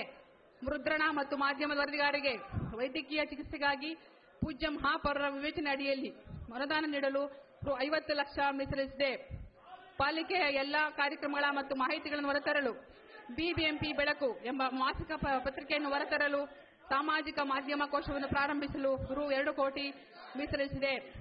ಮಾರುಕಟ್ಟೆ ವಿಭಾಗ ಪಾಲಿಕೆ ವ್ಯಾಪ್ತಿಯ ಪೂರ್ವ, ಪಶ್ಚಿಮ ಮತ್ತು ದಕ್ಷಿಣ ವಲಯದ ಮಾರುಕಟ್ಟೆ ಕಟ್ಟಡಗಳ ನವೀಕರಣಕ್ಕಾಗಿ ರು 5 ಕೋಟಿ ಅನುದಾನ ಒದಗಿಸಲಾಗಿದೆ. ಕಸದಿಂದ ಶಕ್ತಿ, ಮಾಲಿನ್ಯಕ್ಕೆ ಮುಕ್ತಿ, ಘನತ್ಯಾಜ್ಯ ವಸ್ತುಗಳ ನಿರ್ವಹಣೆ, ಕಸ ವಿಲೇವಾರಿ ಮಾಡುವ ಪೌರ ಕಾರ್ಮಿಕರಿಗೆ ರಾಜ್ಯ ಸರ್ಕಾರದ ಅನುದಾನದ ಮೂಲಕ ವೇತನವನ್ನು ಪಾವತಿಸಲಾಗುವುದು. ಇದಕ್ಕಾಗಿ 375 ಕೋಟಿ ಅನುದಾನವನ್ನು ಮೀಸಲಿರಿಸಿದೆ. ನಗರದ ಸ್ವಚ್ಛತೆಯನ್ನು ಕಾಪಾಡಿ ಕಸ ವಿಲೇವಾರಿಗಾಗಿ ರು 375 ಕೋಟಿ ಅನುದಾನವನ್ನು ಒದಗಿಸಲಾಗಿದೆ. ಬೆಂಗಳೂರು ನಗರದ ಕಸವನ್ನು ಸ್ವೀಕರಿಸಿ ವೈಜ್ಞಾನಿಕವಾಗಿ ವಿಲೇವಾರಿ ಮಾಡುತ್ತಿರುವ ಘನತ್ಯಾಜ್ಯ ನಿರ್ವಹಣಾ ಘಟಕಗಳ ಸುತ್ತಮುತ್ತಲಿನ ಪ್ರದೇಶ ಅಭಿವೃದ್ಧಿಪಡಿಸುವ ಸಲುವಾಗಿ ಬೊಮ್ಮನಹಳ್ಳಿ ವ್ಯಾಪ್ತಿಯ ಕೆಸಿಡಿಸಿ ಪ್ರದೇಶದ ಸುತ್ತಮುತ್ತಲಿನ ಪ್ರದೇಶ ಅಭಿವೃದ್ಧಿಗಾಗಿ ರು 20 ಕೋಟಿ ಮೀಸಲು. ಮಹದೇವಪುರ ವ್ಯಾಪ್ತಿಯ ಮಂಡೂರು ಪ್ರದೇಶದ ಸುತ್ತಮುತ್ತಲ ಅಭಿವೃದ್ಧಿಗಾಗಿ ರು 20 ಕೋಟಿ ಮೀಸಲು. ಬ್ಯಾಟರಾಯನಪುರ ವ್ಯಾಪ್ತಿಯ ಬೆಳ್ಳಳ್ಳಿ, ಮಿಟಗಾನಹಳ್ಳಿ ಪ್ರದೇಶದ ಸುತ್ತಮುತ್ತಲ ಅಭಿವೃದ್ಧಿಗಾಗಿ ರು 20 ಕೋಟಿ ಮೀಸಲು. ಯಲಹಂಕ ವ್ಯಾಪ್ತಿಯ ಮಾವಳ್ಳಿಪುರ ಪ್ರದೇಶದ ಸುತ್ತಮುತ್ತಲ ಅಭಿವೃದ್ಧಿಗಾಗಿ ರು 20 ಕೋಟಿ ಮೀಸಲು. ಯಶವಂತಪುರ ವ್ಯಾಪ್ತಿಯ ದೊಡ್ಡಬಿದರಕಲ್ಲು ಪ್ರದೇಶದ ಸುತ್ತಮುತ್ತಲಿನ ಅಭಿವೃದ್ಧಿಗಾಗಿ ರು 50 ಕೋಟಿ ಮೀಸಲು. ಯಶವಂತಪುರ ವ್ಯಾಪ್ತಿಯ ಸುಬ್ರಹ್ಮಣ್ಯಪುರ, ನಿಂಗ್ಲೀಡ್ನಲ್ಲಿ, ಕನ್ನಹಳ್ಳಿ, ಸೀಗೆಹಳ್ಳಿ ಪ್ರದೇಶದ ಸುತ್ತಮುತ್ತಲಿನ ಅಭಿವೃದ್ಧಿಗಾಗಿ ರು 15 ಕೋಟಿ ಮೀಸಲು. ಆಸ್ತಿಗಳು ಮತ್ತು ಸ್ವತ್ತುಗಳ ನಿರ್ವಹಣೆ ಪಾಲಿಕೆ ವ್ಯಾಪ್ತಿಯಲ್ಲಿ ಒತ್ತುವರಿ ಮಾಡಿರುವ ಆಸ್ತಿಗಳನ್ನು ತೆರವುಗೊಳಿಸುವುದು ಮತ್ತು ತಂತಿ ಬೇಲಿಗಳನ್ನು ಅಳವಡಿಸಿ ಪಾಲಿಕೆ ಆಸ್ತಿಗಳನ್ನು ಸಂರಕ್ಷಿಸಲು ಉದ್ದೇಶಿಸಲಾಗಿದ್ದು, ಇದಕ್ಕಾಗಿ ರು 10 ಕೋಟಿ ಮೀಸಲಿರಿಸಿದೆ. ಅಭಿವೃದ್ಧಿ ಕಾಮಗಾರಿಗಳಿಗೆ ಭೂ ಸ್ವಾಧೀನಪಡಿಸಿಕೊಂಡ ಮಾಲೀಕರುಗಳಿಗೆ ಭೂ ಪರಿಹಾರ ನೀಡುವ ಸಲುವಾಗಿ ರು 50 ಕೋಟಿ ಮೀಸಲಿರಿಸಿದೆ. ಬೃಹತ್ ಬೆಂಗಳೂರು ಮಹಾನಗರ ಪಾಲಿಕೆಯ ಒಡೆತನದ ಆಸ್ತಿಗಳ ಲೆಕ್ಕ ಪರಿಶೋಧನೆ ಮತ್ತು ಮೌಲ್ಯಮಾಪನವನ್ನು ನಡೆಸಲು ನಿರ್ಧರಿಸಲಾಗಿದ್ದು, ಇದಕ್ಕಾಗಿ ರು 5 ಕೋಟಿ ಮೀಸಲಿರಿಸಿದೆ. ಪರಿಸರ ಉಳಿದರೆ ಎಲ್ಲವೂ ಉಳಿದೀತು. ತೋಟಗಾರಿಕಾ ಇಲಾಖೆ ಪಾಲಿಕೆ ವ್ಯಾಪ್ತಿಯ ಉದ್ಯಾನವನಗಳು, ಮೀಡಿಯನ್ಸ್ಗಳು, ಫ್ಲೈಓವರ್, ವೃತ್ತಗಳು ಇವುಗಳ ನಿರ್ವಹಣೆಗೆ ಪೂರ್ವ, ಪಶ್ಚಿಮ ಮತ್ತು ದಕ್ಷಿಣ ವಲಯಗಳಲ್ಲಿ ಪ್ರತಿ ವಲಯಕ್ಕೆ ರು 8 ಕೋಟಿಯಂತೆ ಒಟ್ಟು 24 ಕೋಟಿ ಮೀಸಲಿರಿಸಿದೆ. ಪಾಲಿಕೆ ವ್ಯಾಪ್ತಿಯ ಉದ್ಯಾನವನಗಳು, ಮೀಡಿಯನ್ಸ್ಗಳು, ಫ್ಲೈಓವರ್ಸ್, ವೃತ್ತಗಳು ಇವುಗಳ ನಿರ್ವಹಣೆಗೆ ದಾಸರಹಳ್ಳಿ, ಯಲಹಂಕ, ಆರ್ ನಗರ, ಮಹದೇವಪುರ, ಬೊಮ್ಮನಹಳ್ಳಿ ವಲಯಗಳಿಗೆ ಪ್ರತಿ ವಲಯಕ್ಕೆ ಪ್ರತಿ 2 ಕೋಟಿಯಂತೆ ಒಟ್ಟು 10 ಕೋಟಿ ಮೀಸಲಿರಿಸಿದೆ. ರುದ್ರಭೂಮಿ, ಸ್ಮಶಾನಗಳು ತೋಟಗಾರಿಕೆ ವಿಭಾಗದಿಂದ ನಿರ್ವಹಿಸುವ ಸಲುವಾಗಿ ರು 3 ಕೋಟಿ ಮೀಸಲಿರಿಸಿದೆ. ನಗರ ವ್ಯಾಪ್ತಿಯ ಅರಣ್ಯೀಕರಣ ಮತ್ತು ಪರಿಸರ ನಿರ್ವಹಣೆ ಬೆಂಗಳೂರು ನಗರದ ಎಲ್ಲ 198 ವಾರ್ಡ್ಗಳಲ್ಲಿ ಗಿಡಗಳನ್ನು ನೆಡುವ ಕಾರ್ಯಕ್ರಮವನ್ನು ವ್ಯಾಪಕವಾಗಿ ಹಮ್ಮಿಕೊಂಡಿದ್ದು, ಹಸಿರು ವಾತಾವರಣವನ್ನು ಸಂರಕ್ಷಿಸಲು ಉದ್ದೇಶಿಸಲಾಗಿದೆ. ಇದಕ್ಕಾಗಿ ರು 5 ಕೋಟಿ ಮೀಸಲಿರಿಸಿದೆ. ನಗರದಲ್ಲಿ ಎಲ್ಲಾ ಗಿಡಗಳ ಮರಗಣತಿ ಕಾರ್ಯಕ್ರಮವನ್ನು ಹಮ್ಮಿಕೊಳ್ಳಲು ಉದ್ದೇಶಿಸಲಾಗಿದ್ದು, ಇದಕ್ಕಾಗಿ ರು 2 ಕೋಟಿ ಮೀಸಲಿರಿಸಿದೆ. ಹಸಿರು ಬೆಂಗಳೂರು ನಿರ್ಮಾಣಕ್ಕಾಗಿ 10 ಲಕ್ಷ ಸಸಿ ಗಿಡಗಳನ್ನು ಬೆಳೆಸಲು ಉದ್ದೇಶಿಸಲಾಗಿದ್ದು, ಪ್ರತಿ ವಲಯಗಳಲ್ಲಿ ತಲಾ 2 ನರ್ಸರಿಗಳನ್ನು ಸ್ಥಾಪಿಸಲಾಗುವುದು.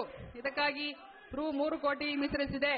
ಕೆರೆಗಳು ಪಾಲಿಕೆಯ ವತಿಯಿಂದ ಅಭಿವೃದ್ಧಿಪಡಿಸಿರುವ ಕೆರೆಗಳ ನಿರ್ವಹಣೆಗೆ ರು 25 ಕೋಟಿ ಅನುದಾನ ಮೀಸಲಿರಿಸಿದೆ. ಸಾರ್ವಜನಿಕ ವಲಯವಾರು ಕಾಮಗಾರಿಗಳು ಎಲ್ಲಾ ವಾರ್ಡ್ಗಳಲ್ಲಿ ನಿರ್ವಹಣಾ ಕಾಮಗಾರಿಗಳಿಗೆ ಹೊಸ ವಲಯದ ವಾರ್ಡ್ಗಳಿಗೆ ಪ್ರತಿ ವಾರ್ಡ್ಗೆ 3 ಕೋಟಿ ಮತ್ತು ಹಳೆಯ ವಲಯದ ವಾರ್ಡ್ಗಳಿಗೆ ಪ್ರತಿ ವಾರ್ಡ್ಗೆ 2 ಕೋಟಿಯಂತೆ ಒಟ್ಟಾರೆ 465 ಕೋಟಿ ಮೀಸಲಿರಿಸಿದೆ. ಈ ಅನುದಾನದಲ್ಲಿ ಪಾಲಿಕೆ ವ್ಯಾಪ್ತಿಯು ವಾರ್ಡ್ ಮಟ್ಟದ ರಸ್ತೆಗಳ ವಾರ್ಷಿಕ ನಿರ್ವಹಣೆ ಮತ್ತು ಮರು ಡಾಂಬರೀಕರಣ, ರಸ್ತೆ ಗುಂಡಿಗಳನ್ನು ಮುಚ್ಚುವಂತಹ ನಿರ್ವಹಣೆ ಕಾರ್ಯಕ್ರಮಗಳಿಗೆ 60% ಹಾಗೂ ಇತರೆ ನಿರ್ವಹಣೆ ಕಾರ್ಯಕ್ರಮಗಳಿಗೆ 40% ಅನುದಾನ ಹಂಚಿಕೆ ಮಾಡಿ ಕ್ರಿಯಾ ಯೋಜನೆಯನ್ನು ಅಳವಡಿಸಿಕೊಳ್ಳಲು ಸಮಾವೇಶವಾಗುವುದು. ಎಲ್ಲಾ ವಾರ್ಡ್ಗಳಲ್ಲಿ ಕುಡಿಯುವ ನೀರು ಸರಬರಾಜು ವ್ಯವಸ್ಥೆಗಾಗಿ ಹಳೆ ವಾರ್ಡ್ಗಳಿಗೆ 15 ಲಕ್ಷ ಮತ್ತು ಹೊಸ ವಾರ್ಡ್ಗಳಿಗೆ 30 ಲಕ್ಷಗಳಂತೆ ರು 45.05 ಕೋಟಿ ಮೀಸಲಿರಿಸಿದೆ. ಎಲ್ಲಾ ವಲಯಗಳಲ್ಲಿ ದೋಪಿಘಾಟ್ ಅಭಿವೃದ್ಧಿ ಮತ್ತು ದುರಸ್ತಿಗಾಗಿ ರು 5 ಕೋಟಿ ಮೀಸಲಿರಿಸಿದೆ. ಪಾಲಿಕೆ ನೌಕರರ ವಸತಿ ಗೃಹಗಳ ನವೀಕರಣಕ್ಕಾಗಿ ರು 2 ಕೋಟಿ ಮೀಸಲಿರಿಸಿದೆ. ಪಾಲಿಕೆಯ ದಕ್ಷಿಣ ವಲಯ ಕಚೇರಿ ಸಭಾ ಕೊಠಡಿಯನ್ನು ಹೊಸದಾಗಿ ನಿರ್ಮಿಸಲು ರು 1 ಕೋಟಿ ಮೀಸಲಿರಿಸಿದೆ. ಪಾಲಿಕೆ ಕಾಮಗಾರಿಗಳ ಉತ್ತಮ ಗುಣಮಟ್ಟದಿಂದ ಕಾಪಾಡಲು ಅನುಕೂಲವಾಗುವಂತೆ ಪ್ರತಿ ವಲಯದಲ್ಲಿ ಗುಣ ನಿಯಂತ್ರಣ ಪ್ರಯೋಗಾಲಯಗಳನ್ನು ಸ್ಥಾಪಿಸಲು ಉದ್ದೇಶಿಸಲಾಗಿದೆ. ಇದಕ್ಕಾಗಿ ಒಟ್ಟಾರೆ 8 ಕೋಟಿ ಮೀಸಲಿರಿಸಿದೆ. ಟೈಲರಿಂಗ್ ಕೇಂದ್ರ ನಿರ್ವಹಣೆಗಾಗಿ ರು 1 ಕೋಟಿ ಮೀಸಲಿರಿಸಿದೆ. ಸಮುದಾಯ ಭವನಗಳ ನಿರ್ವಹಣೆಗಾಗಿ ರು 1 ಕೋಟಿ ಮೀಸಲಿರಿಸಿದೆ. ಪಾಲಿಕೆ ವ್ಯಾಪ್ತಿಯಲ್ಲಿ 4 ದಿಕ್ಕುಗಳಲ್ಲಿ ಹೊಸದಾಗಿ ರುದ್ರಭೂಮಿ, ಸ್ಮಶಾನಗಳನ್ನು ನಿರ್ಮಿಸಲು ಉದ್ದೇಶಿಸಲಾಗಿದ್ದು, ಇದಕ್ಕಾಗಿ ರು 40 ಕೋಟಿ ಮೀಸಲಿರಿಸಿದೆ. ಸ್ಮಶಾನ ಮತ್ತು ರುದ್ರಭೂಮಿಯ ನಿರ್ವಹಣೆಗಾಗಿ ರು 12 ಕೋಟಿ ಮೀಸಲಿರಿಸಿದೆ. ಪಾಲಿಕೆ ವ್ಯಾಪ್ತಿಯ ಬೀದಿ ದೀಪಗಳ ವಾರ್ಷಿಕ ನಿರ್ವಹಣೆಗಾಗಿ ರು 79 ಕೋಟಿ ಮೀಸಲಿರಿಸಿದೆ. ಬೃಹತ್ ಮಳೆ ನೀರುಗಾಲುವೆ ಪಾಲಿಕೆ ವ್ಯಾಪ್ತಿಯಲ್ಲಿರುವ ರಾಜಕಾಲುವೆಗಳಲ್ಲಿ ಪ್ರವಾಹವನ್ನು ತಡೆಗಟ್ಟುವ ಸಂಬಂಧ ಮಳೆಗಾಲಕ್ಕೆ ಮುಂಚಿತವಾಗಿ ರಾಜಕಾಲುವೆಗಳನ್ನು ಸ್ವಚ್ಛಗೊಳಿಸಿ ನಿರ್ವಹಣೆ ಮಾಡಲು ವಾರ್ಷಿಕ ನಿರ್ವಹಣೆಗಾಗಿ ರೂ. 25 ಕೋಟಿ ಮೀಸಲಿರಿಸಿದೆ. ರಸ್ತೆ ಮೂಲಭೂತ ಸೌಕರ್ಯ ವಿಭಾಗ ಪಾಲಿಕೆ ವ್ಯಾಪ್ತಿಯ ಐಟಿ ಹಬ್ ರೂ. 125 ಕೋಟಿ ವೆಚ್ಚದಲ್ಲಿ ಐಟಿ-ಬಿಟಿ ಕಾರಿಡಾರ್ ಅನ್ನು ಸಮಗ್ರ ಅಭಿವೃದ್ಧಿಪಡಿಸಲು ಉದ್ದೇಶಿಸಿದ್ದು, ಈ ಸಾಲಿನಲ್ಲಿ ವಿಸ್ತೃತ ಯೋಜನಾ ವರದಿ ತಯಾರಿಸಲು ರೂ. 3 ಕೋಟಿ ಮೀಸಲಿರಿಸಿದೆ. ಪಾಲಿಕೆ ವ್ಯಾಪ್ತಿಯಲ್ಲಿನ ಆರ್ಟಿಯರ್ ಮತ್ತು ಸಬಾರ್ಟಿಯರ್ ರಸ್ತೆಗಳ ನಿರ್ವಹಣೆಯನ್ನು ನಿರಂತರವಾಗಿ ಕೈಗೊಳ್ಳಲು ಹಾಗೂ ರಸ್ತೆ ಸುರಕ್ಷತೆಗಾಗಿ ರಸ್ತೆ ಗುಂಡಿ ಮುಕ್ತವಾಗಿಡಲು ರಸ್ತೆ ಮಾರ್ಕಿಂಗ್, ರಿಫ್ಲೆಕ್ಟರ್ ಅಳವಡಿಕೆ ಮತ್ತು ಇತರೆ ಅಗತ್ಯ ನಿರ್ವಹಣೆ ಮಾಡಲು ವಾರ್ಷಿಕ ನಿರ್ವಹಣೆ ರೂ. 142 ಕೋಟಿ ಒದಗಿಸಲು ಉದ್ದೇಶಿಸಿದೆ. ರಸ್ತೆ ಮೇಲ್ಸೇತುವೆ ಮತ್ತು ಕೆಳ ಸೇತುವೆಗಳ ದುರಸ್ತಿ ಮತ್ತು ವಾರ್ಷಿಕ ನಿರ್ವಹಣೆ ಕಾಮಗಾರಿಗಳಿಗೆ ರೂ. 50 ಕೋಟಿ ಮೀಸಲಿರಿಸಿದೆ.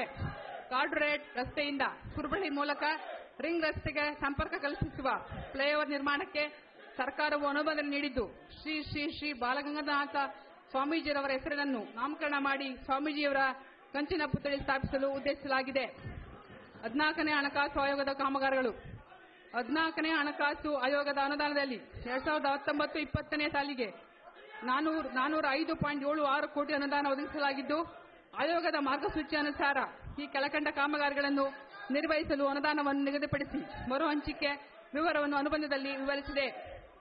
ಬೀದಿ ದೀಪಗಳ ನಿರ್ವಹಣೆ ರೂ. 41 ಕೋಟಿ, ರುದ್ರಭೂಮಿ ವಿದ್ಯುತ್ ಚಿತಾಗಾರ ನಿರ್ವಹಣೆ 20 ಕೋಟಿ, ಸಮುದಾಯದ ಆಸ್ತಿಗಳ ನಿರ್ವಹಣೆ ಉದ್ಯಾನಗಳು ಒಳಗೊಂಡಂತೆ ರೂ. 20 ಕೋಟಿ, ಕುಡಿಯುವ ನೀರು 81 ಕೋಟಿ, ಸಾರ್ವಜನಿಕರ ಶೌಚಾಲಯ ನಿರ್ವಹಣೆ 20 ಕೋಟಿ, ಒಳಚರಂಡಿ ಕಾಮಗಾರಿಗಳು 40 ಕೋಟಿ, ರಸ್ತೆ ಮತ್ತು ಪಾದಚಾರಿಗಳ ನಿರ್ವಹಣೆ 61 ಕೋಟಿ, ಬೃಹತ್ ಮಳೆ ನೀರು ಗಾಲುವೆಗಳ ಕಾಮಗಾರಿಗಳು 61 ಕೋಟಿ, ಘನತ್ಯಾಜ್ಯ ನಿವಾರಣೆ ಕಾಮಗಾರಿಗಳು 61 ಕೋಟಿ.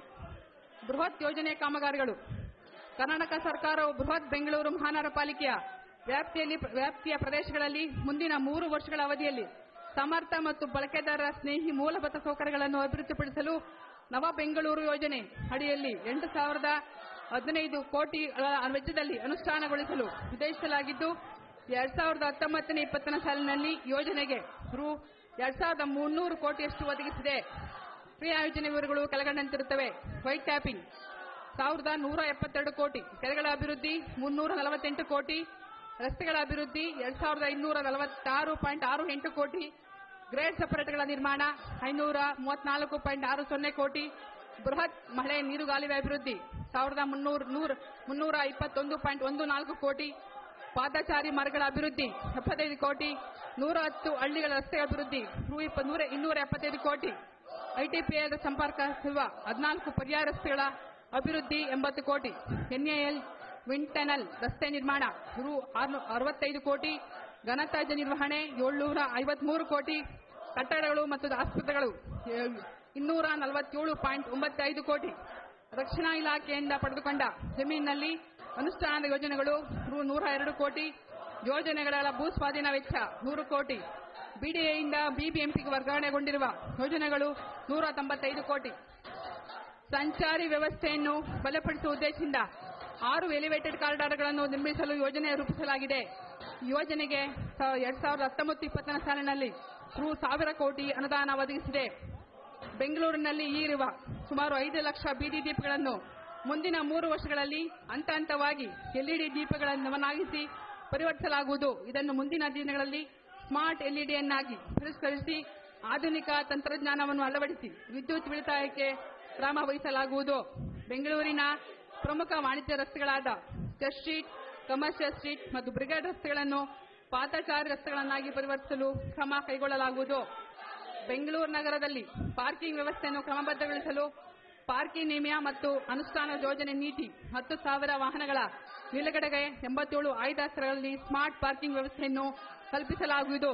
ಬೆಂಗಳೂರು ಅಂತಾರಾಷ್ಟ್ರೀಯ ವಿಮಾನ ನಿಲ್ದಾಣ ರಸ್ತೆ, ಹೊರವಸ್ತಲ ರಸ್ತೆ, ಕೆಆರ್ಪುರಂ ಮತ್ತು ಗೊರಗುಂಟೆಪಾಳ್ಯ ಜಂಕ್ಷನ್ಗಳಲ್ಲಿ ಸಂಚಾರ ದಟ್ಟಣೆಯನ್ನು ಕಡಿಮೆ ಮಾಡುವ ಉದ್ದೇಶದಿಂದ ಪ್ರಸ್ತುತ ಕಾರ್ಯನಿರ್ವಹಿಸುವ ಹೆಬ್ಬಾಳ ಮತ್ತು ಕೆಆರ್ಪುರಂ ಫ್ಲೈಓವರ್ಗಳಲ್ಲಿ ಹೆಚ್ಚುವರಿ ಲೂಪ್ ನಿರ್ಮಾಣ ಮಾಡಲಾಗುವುದು ಹಾಗೂ ಗುರುಗುಂಟೆಪಾಳ್ಯದಲ್ಲಿ ಹೊಸ ಅಂಡರ್ಪಾಸ್ ಅನ್ನು 195 ಕೋಟಿ ರು ವೆಚ್ಚದಲ್ಲಿ ನಿರ್ಮಿಸಲಾಗುವುದು. ಸದರಿ ಯೋಜನೆಗಳಿಗೆ ಸರ್ಕಾರ ಒದಗಿಸುವ ಅನುದಾನಕ್ಕೆ ಅನುಗುಣವಾಗಿ ಆಯವ್ಯಯದಲ್ಲಿ ಅಳವಡಿಸಿಕೊಂಡು ಅನುಷ್ಠಾನಗೊಳಿಸಲಾಗುವುದು. ಪರಿಸಮಾಪ್ತಿ ಪಾಲಿಕೆ ಸ್ವಂತ ಸಂಪನ್ಮೂಲದಲ್ಲಿ ಕೆಎಂಸಿ ಕಾಯ್ದೆ ಅನುಸಾರ ಕಡ್ಡಾಯವಾಗಿ ಒದಗಿಸಬಹುದಾದ ಸೇವೆಗಳು ಮತ್ತು ಅವಶ್ಯಕವಾದ ಆರೋಗ್ಯ, ಶಿಕ್ಷಣ, ಕಲ್ಯಾಣ ಹಾಗೂ ಕಸ ವಿಲೇವಾರಿ, ಸ್ವಚ್ಛತಾ ಕಾರ್ಯಕ್ರಮಗಳು ಮತ್ತು ನಿರ್ವಹಣೆ ಕಾಮಗಾರಿಗಳಿಗೆ ಅನುದಾನವನ್ನು ಒದಗಿಸಲಾಗಿದೆ. ಸರ್ಕಾರದ ಅನುದಾನದಲ್ಲಿ ಬೃಹತ್ ಯೋಜನೆ ಮತ್ತು ಅಭಿವೃದ್ಧಿ ಕಾಮಗಾರಿಗಳಿಗೆ ಅವಕಾಶ ನೀಡಲಾಗಿದೆ. ಮುಂದುವರೆದ ಕಾಮಗಾರಿಗಳನ್ನು ಪೂರ್ಣಗೊಳಿಸಲು ಹೆಚ್ಚಿನ ಒತ್ತು ನೀಡಲಾಗಿದೆ. ಬಾಕಿ ಬಿಲ್ಲುಗಳ ಪಾವತಿಗೆ ಅನುದಾನ ಮೀಸಲಿರಿಸಲು ಆಯವ್ಯಯವನ್ನು ಮಂಡಿಸಿರುತ್ತೇನೆ. ಈ ಆಯವ್ಯಯ ತಯಾರಿಕೆಗೆ ಸಲಹೆ ಮತ್ತು ಮಾರ್ಗದರ್ಶನ ನೀಡಿದ ಮಾನ್ಯ ಮುಖ್ಯಮಂತ್ರಿಗಳಾದ ಎಚ್ ಡಿ ಕುಮಾರಸ್ವಾಮಿ ಅವರಿಗೂ, ಉಪಮುಖ್ಯಮಂತ್ರಿಗಳಿಗೂ ಹಾಗೂ ಬೆಂಗಳೂರು ಅಭಿವೃದ್ಧಿ ಸಚಿವರಾದ ಡಾ ಜಿ ಪರಮೇಶ್ವರ್ ಅವರಿಗೂ, ವಿಧಾನ ಪರಿಷತ್ ಸದಸ್ಯರಾದ ಶ್ರೀ ಶ್ರವಣ ಅವರಿಗೂ, ಪೂಜ್ಯ ಮಹಾಪೌರರು, ಉಪಮಹಾಪೌರರು, ಆಡಳಿತ ಪಕ್ಷ, ವಿರೋಧ ಪಕ್ಷ ಮತ್ತು ಜೆಡಿಎಸ್ ಪಕ್ಷದ ನಾಯಕರು, ಎಲ್ಲಾ ಸ್ಥಾಯಿ ಸಮಿತಿಯ ಅಧ್ಯಕ್ಷಗಳಿಗೆ, ಬೆಂಗಳೂರು ನಗರದ ಮಾನ್ಯ ಲೋಕಸಭಾ ಮತ್ತು ರಾಜ್ಯಸಭಾ ಸದಸ್ಯರಿಗೆ, ವಿಧಾನಸಭಾ ಮತ್ತು ವಿಧಾನ ಪರಿಷತ್ ಸದಸ್ಯರಿಗೂ, ಪಾಲಿಕೆಯ ಎಲ್ಲಾ ಸದಸ್ಯ ಮಿತ್ರರಿಗೂ, ನಾಮನಿರ್ದೇಶನ ಪಾಲಿಕೆ ಸದಸ್ಯರಿಗೂ ಮತ್ತು ತೆರಿಗೆ ಮತ್ತು ಆರ್ಥಿಕ ಸ್ಥಾಯಿ ಸಮಿತಿಯ ನೆಚ್ಚಿನ ಸದಸ್ಯರುಗಳಿಗೂ ನನ್ನ ಹೃದಯದ ಪರವಾಗಿ ಧನ್ಯವಾದಗಳನ್ನು ಅರ್ಪಿಸುತ್ತೇನೆ. ಈ ಆಯವ್ಯಯವನ್ನು ಸಿದ್ಧಪಡಿಸುವುದಕ್ಕೆ ಮಾರ್ಗದರ್ಶನ ನೀಡಿ ಸಹಕರಿಸಿದ ಪಾಲಿಕೆ ಆಯುಕ್ತರಾದ ಶ್ರೀ ಮಂಜುನಾಥ್ ಪ್ರಸಾದ್ ರವರು, ವಿಶೇಷ ಆಯುಕ್ತರು ಹಣಕಾಸು ಡಾ ಲೋಕೇಶ್ ರವರು, ಜಂಟಿ ಆಯುಕ್ತರು ಹಣಕಾಸು ಶ್ರೀ ವೆಂಕಟೇಶ್ ರವರು ಮತ್ತು ಲೆಕ್ಕಪತ್ರ ಮುಖ್ಯ ಲೆಕ್ಕಾಧಿಕಾರಿಗಳಾದ ಶ್ರೀ ಮಹಾದೇವ್ ರವರು, ಹಣಕಾಸು ಮತ್ತು ಲೆಕ್ಕಪತ್ರ ವಿಭಾಗದ ಅಧಿಕಾರಿ ಮತ್ತು ಸಿಬ್ಬಂದಿ ವರ್ಗದವರಿಗೂ, ನನ್ನ ಸಮಿತಿಯ ಆಪ್ತ ಸಿಬ್ಬಂದಿ ವರ್ಗದವರಿಗೂ ನನ್ನ ನಮನಗಳನ್ನು ಸಲ್ಲಿಸುತ್ತೇನೆ. 2018-19 ಸಾಲಿನ ಪ್ರಸ್ತುತ ಆಯವ್ಯಯ ಮತ್ತು 2019-20 ಸಾಲಿನಲ್ಲಿ ಆಯವ್ಯಯ ಅಂದಾಜುಗಳಿಗೆ ಗೌರವಿತ ಪಾಲಿಕೆ ಸಭೆಯು ಅನುಮೋದನೆ ದೊರಕಿಸಿಕೊಡಬೇಕೆಂದು ಕೋರುತ್ತೇನೆ. ಜೈ ಕರ್ನಾಟಕ, ಜೈ ಬೆಂಗಳೂರು. ವಂದನೆಗಳು.